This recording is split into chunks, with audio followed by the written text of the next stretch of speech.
Oggi tutti uniti in conferenza stampa per fare richiesta alla Regione di supportare quella che è il servizio fondamentale alla salute mentale. Noi investiamo veramente poco, investiamo la metà di quello che dovrebbe essere il minimo sufficiente per dare di servizi di qualità.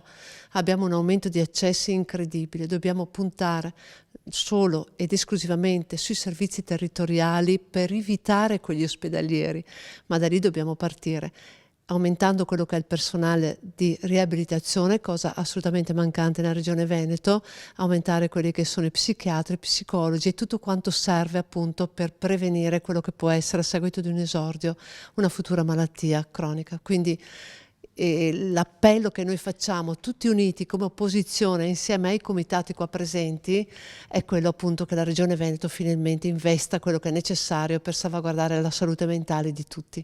Viene proposto un incremento dei posti disponibili nell'ambito delle strutture residenziali.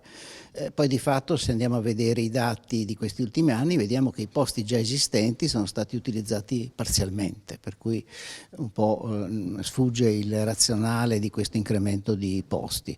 È una delibera che si occupa delle attività riabilitative, ma ancora una volta, se andiamo a vedere i dati nazionali, vediamo che le attività riabilitative sono molto rappresentate del Veneto. Quelle che non sono rappresentate sono le attività di tipo terapeutiche.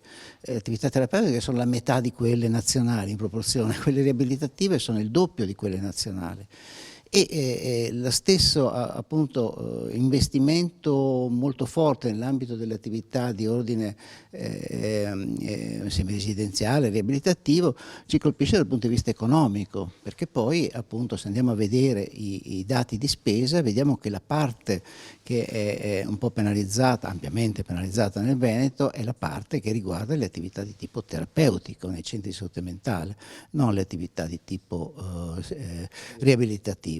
E quindi questi sono i problemi. L'altro ultimo problema è che poi di fatto questa cosa è ingestibile con gli operatori del servizio pubblico e richiede ulteriore investimento nell'ambito dei privati, che quindi è un investimento superiore al 50% della spesa della Regione per la salute mentale.